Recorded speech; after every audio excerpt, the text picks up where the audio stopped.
Hello students, welcome you all in our Periwinkle 555 YouTube channel. तो आज हम बात करने वाले हैं क्लास 10th के साइंस पेपर 1 के लेसन नंबर 8 के बारे में, दैट इज मेटालर्जी। सो इस लेसन में हमने अपनी पिछली वीडियो में मेटालर्जी के कंसेप्ट के बारे में पढ़ा, मेटालर्जी क्या होती है उसके बारे में जानकारी ली।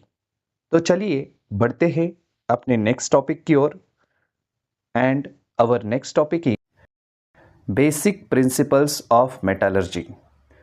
अभी मेटालर्जी के कौन से ऐसे बेसिक प्रिंसिपल्स है, तो चलिए उनको हम जान लेते हैं।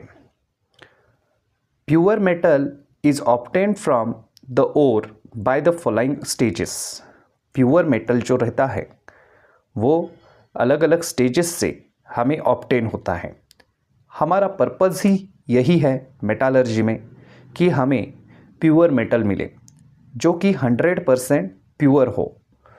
सो उसके लिए हमें अलग अलग स्टेप्स फॉलो करने पड़ेंगे। तो चलिए वन बाय वन करके उनको देखते हैं। मेटालर्जी में प्योर मेटल ऑब्टेन करने के लिए 2 स्टेजेस इंपॉर्टेंट है। First stage that is concentration of ores and second stage that is extraction of metal. So तब जाकर हमें प्योर मेटल जो है वो एक्सट्रैक्ट हो पाएगा। तो चलिए देखते हैं first stage concentration of ores. अभी ओर्स का कॉन्सेंट्रेशन किस तरह से किया जाता है? The process of separating gang from the ores is called concentration of ores. अभी कॉन्सेंट्रेशन किसे कहा जाता है? तो यहाँ पर बताया है the process of separating gang. Gang यानी कि जो कुछ भी इम्प्योरिटीज़ है, सो उनको सेपरेट जब करते हैं हम ओर्स से, तो उसे क्या कहा जाता है? कॉन्सेंट्रेशन करना कहा जाता है। ओर्स का कॉन्सेंट्रेशन करना कहा जाता है, क्योंकि हम ज़्यादा से ज़्यादा उसमें क्या रहने वाला है? फिर ओर्स रहने वाला है।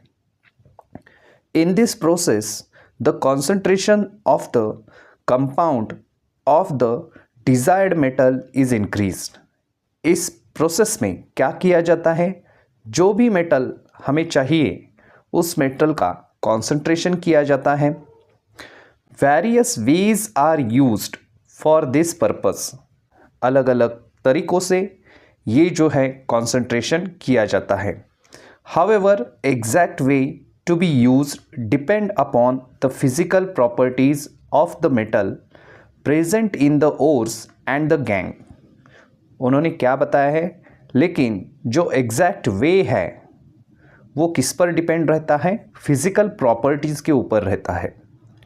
जो कुछ भी फिजिकल प्रॉपर्टीज़ उस मेटल की है उसके अनुसार हमें वो कॉन्सेंट्रेशन की मेथड जो है वो सिलेक्ट करनी पड़ेगी। किस तरह से हम और जो है गैंग से सेपरेट कर पाएंगे वो सोचना पड़ेगा। It also depends upon the reactivity of the metal and the facilities available for the purification. ये किसके ऊपर डिपेंड है? ये रिएक्टिविटी के ऊपर भी डिपेंड है, क्योंकि सभी मेटल्स को सभी एक ही तरीके से हम कॉन्सेंट्रेट नहीं कर सकते, या फिर एक ही मेथड से सभी ओर्स जो है उनको हम ट्रीट नहीं कर सकते, क्योंकि हर एक मेटल की रिएक्टिविटी जो है वो अलग है। It also depends upon various factors that could be responsible for the environmental pollution are also considered. जो कुछ भी फैक्टर्स है अलग अलग, वो भी रिस्पॉन्सिबल रहते हैं एनवायरमेंटल पोल्यूशन के लिए, और वो भी कंसिडर किए जाते हैं। Some general methods for the concentrations of ores are as follows. अभी यहाँ पर कुछ जनरल मेथड्स दिए हैं किस तरह से हम ओर्स का कॉन्सेंट्रेशन कर सकते हैं, आइए देखते हैं। सो यहाँ पर फर्स्ट मेथड जो बताई है, इसमें से वो मेथड जो है, यहाँ पर सारी जो मेथड है, ये जितने भी मेथड यहाँ पर बताई हैं वो ग्रेविटेशन के ऊपर बेस्ड है। सो यहाँ पर हेडिंग दिया है separation based on gravitation. The heavy particle of ore can be easily separated from the light particles of gangue by the gravitational method। जितने भी हेवी पार्टिकल्स है ओर्स के, वो हम सेपरेट कर सकते हैं गैंग के पार्टिकल से, क्योंकि गैंग के पार्टिकल जो हैं वो लाइट रहते हैं वेट में। इस वजह से ग्रेविटेशनल मेथड का यूज़ करके हम हेवी पार्टिकल्स को सेपरेट कर सकते हैं। The process to carry out this separation are as follows. अभी कौन कौन सी प्रोसेसेस है, चलिए देखते हैं वन बाय वन। अभी यहाँ पर फर्स्ट जो मेथड बताई है दैट इज़ विल्फ्ले टेबल मेथड। इसके ऊपर आपको एग्ज़ाम में क्वेश्चन पूछा जाता है, नोट के लिए write a note on Wilfley table method. Generally exam में इसके ऊपर क्वेश्चन आपको 3 मार्क्स के लिए पूछा जाता है। उसमें आपको ये डिस्क्रिप्शन जो है वो लिखना है एंड प्लस आपको ये डायग्राम जो दिखाई देती है वो भी वहाँ पर ड्रॉ करनी है। तो चलिए देखते हैं क्या है विल्फ्ले टेबल मेथड।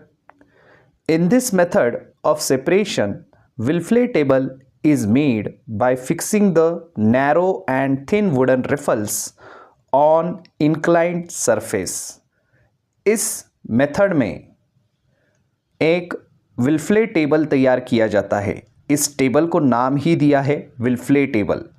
तो इसमें कुछ जो वुडन रिफल्स है, रिफल्स यानी कि जो वुडन की शेल्फ रहती है, सो उनको हम क्या कहेंगे, रिफल्स कहेंगे। सो वुडन की जो शेल्फ है उनको अलग इस तरह से इंक्लाइंड तरीके से अरेंज किया जाता है उस टेबल के ऊपर। And the table is kept vibrating continuously. और ये टेबल जो है ये वाइब्रेट होते रहता है कंटिन्यूसली। सो उसमें powdered ore obtained from the lumps of the ore using ball mill is poured on the table। so वहाँ पर उस टेबल पर क्या किया जाता है, पाउडर्ड ओर, जो पाउडर किया हुआ बारीक ऐसे उसकी पीस कर पाउडर की जाती है पहले बॉल मिल में, और फिर वो पाउडर ओर जो है वो वहाँ से ऊपर से यहाँ पर आप देख सकते हैं रिलीज़ किया जाता है। ये जो है पाउडर्ड ओर, ये सो यहाँ से ये पाउडर ओर इन रिफल्स के ऊपर छोड़ा जा रहा है। So and a stream of water is also release from upper side. So यहाँ पर आप देख सकते हैं एक वाटर के लिए वाटर की स्ट्रीम जो है, यहाँ से पानी जो है, ये पूरा जो हॉरिजॉन्टल पाइप दिखाई दे रहा है वो वाटर की स्ट्रीम यहाँ से उसके ऊपर छोड़ी जा रही है। तीनों जगह पर आप देख सकते हैं पानी जो है वो छोड़ा जा रहा है। उसके बाद as a result the lighter gangue particles are carried away along with a flowing water. उसका रिजल्ट क्या हो जाता है, लाइटर जो है लाइट वेट जो पार्टिकल है गैंग के, वो क्या हो जाते हैं, कैरी किए जाते हैं along with a flowing water. Flowing water के साथ वो पार्टिकल आगे चले जाते हैं क्योंकि वो लाइट रहते हैं वेट में। और गैंग के पार्टिकल में जैसे आपको पता है सारी इम्प्योरिटीज़ रहती है, जैसे कि सैंड है, सॉइल है या फिर रॉकी सब्सटेंस है, तो उनसे मिलकर ये गैंग बन जाती है। सो वो गैंग के पार्टिकल्स इजीली यहाँ से पानी की फ्लो की वजह से वो आगे चले जाते हैं। सो उसके बाद while the heavier particles in which proportion of mineral is more and the proportion of gangue is less are blocked by the wooden riffles and it gets collected on the slits between them। so उन्होंने यहाँ पर कहा है जो कुछ भी heavier particle है जिसमें मिनरल का प्रोपोर्शन ज़्यादा है एंड गैंग का प्रोपोर्शन कम है, ऐसे पार्टिकल्स हेवी होने की वजह से ये यहाँ पर रिफल्स के बीच में, दो रिफल्स के बीच में यहाँ पर आपको स्लिट्स दिखाई दे रही हैं। तो इन स्लिट्स के बीच में वो अटक जाते हैं पार्टिकल, वो हेवी होने की वजह से आगे फ्लो नहीं होते। सो इस वजह से वहाँ पर वो ब्लॉक्ड किए जाते हैं एंड वहाँ पर वो स्लिट्स में कलेक्ट हो जाते हैं। सो इस तरह से यहाँ पर आप देख सकते हैं, ये जो है विल्फले टेबल मेथड आपके टेक्स्ट बुक में बताई है। इसके ऊपर आपको एग्ज़ाम में राइट अ नोट ऑन के लिए क्वेश्चन आता है, या फिर आपको क्वेश्चन इस तरह से भी आ सकता है कि ड्रॉ अ वेल लेवल diagram of Wilfley table method for 2 marks. 2 marks के लिए डायग्राम भी आ सकती है। तो चलिए देखते हैं नेक्स्ट मेथड क्या है। So next method is hydraulic separation method. The hydraulic separation method is based on the working of a mill. ये मेथड जो है, जैसे हमारी आटे की चक्की रहती है, आटा पीसने की जो चक्की रहती है, उसके समान ही ये मिल रहती है, उसके जैसे ही उसका स्ट्रक्चर है। There is a tapering vessel similar to that used in a grinding mill. यहाँ पर भी एक टैपरिंग वेसल आपको दिखाई देता है, जैसे हम ग्राइंडिंग मिल में देखते हैं। It opens in the tank like container that is tapering on the lower side. ये ऐसे एक टैंक लाइक कंटेनर की तरह रहता है, जो लोअर साइड को क्या होता है, ओपन होता है।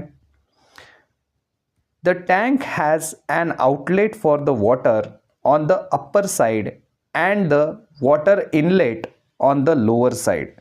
ये चीज़ यहाँ पर आपको नोटिस करनी है, क्योंकि अक्सर आप डायग्राम बनाते वक्त ये गलती कर बैठते हैं। इनलेट एंड आउटलेट की पोजीशन गलत अगर ड्रॉ करेंगे तो आप डिस्क्रिप्शन में भी गलत लिखेंगे और वो आपका आंसर जो है वो गलत हो जाएगा। सो यहाँ पर क्या बताया है, the tank has an outlet for the water on the upper side. Water के लिए आउटलेट जो है वो अपर साइड की ओर है एंड इनलेट जो है वाटर का वो लोअर साइड की ओर है। तो ये बात आपको ध्यान में रखनी है इस डायग्राम में। तो यहाँ पर आप देख सकते हैं, जैसे हमारी ग्राइंडिंग मिल रहती है उसी तरह का स्ट्रक्चर है। तो यहाँ पर आप देख सकते हैं वाटर का जो है इनलेट जो नीचे की तरफ एक है एंड ऊपर की तरफ वाटर का क्या है, आउटलेट है। तो ये चीज़ आपको ध्यान में रखनी है। सो इसमें क्या होता है, finally ground ore is released in the tank. Finally जो कुछ भी ओर है उनको पाउडर करके पाउडर फॉर्म में वो इस टैंक में छोड़े जाते हैं। अ forceful jet of water is introduced in the tank from the lower side. Forcefully पानी का जो एक वाटर का जेट अंदर छोड़ा जाता है, फोर्सफुली वाटर यहाँ से अंदर छोड़ा जाता है, जिसकी वजह से ये फोर्सफुली यहाँ पर चला जाता है, इस तरह से ये पानी ऊपर। Gangue particles are lighter and therefore they flow out along with a water jet from the outlet on the upper side of the tank. Gangue particle जो हैं वो लाइट होने की वजह से वो क्या होते हैं, जल्दी से जल्दी वाटर से यहाँ से बाहर निकलते हैं। यहाँ पर आप देख सकते हैं गैंग पार्टिकल जो है उसमें से आउटलेट में से बाहर निकल रहे हैं, क्योंकि वो उनका जो वेट है वो लाइट है। And get collected separately, and ऐसे ये गैंग पार्टिकल सेपरेटली कलेक्ट हो जाते हैं। At the same time heavy particles of ore are collected at the bottom from the lower side of the tank. Tank की जो lower side है तो वहाँ पर जो सारे जो हेवी पार्टिकल्स है, हेवी पार्टिकल जितने भी रहेंगे ओर के, वो क्या हो जाएंगे, यहाँ पर बॉटम में कलेक्ट होते हैं। So in short, this method is based on the law of gravitation, wherein particles of the same size are separated by their weight with the help of the water. Same size के particle जो रहेंगे वो separate किए जाते हैं by their weight with the help of the water. पानी की help से उनको क्या किया जाता है, सेपरेट किया जाता है वेट के अनुसार। तो इस तरह से आज हमने इस वीडियो में विल्फले टेबल मेथड क्या होती है, किस तरह से यहाँ पर जो ओर है उनका कंसंट्रेशन किया जाता है, उसके बारे में जानकारी ली। उसके बाद हाइड्रोलिक सेपरेशन मेथड में किस तरह से ओर्स को ग्रेविटेशनल मेथड से सेपरेट किया जाता है, उसकी भी हमने इसमें जानकारी ली। तो चलिए मिलते हैं अपने नेक्स्ट वीडियो में। तब तक के लिए चैनल को देखते रहिए, सीखते रहिए, और अगर हमारे चैनल पर आप पहली बार आए हैं तो चैनल को सब्सक्राइब कीजिए और बेल नोटिफिकेशन को प्रेस करना ना भूलें। धन्यवाद।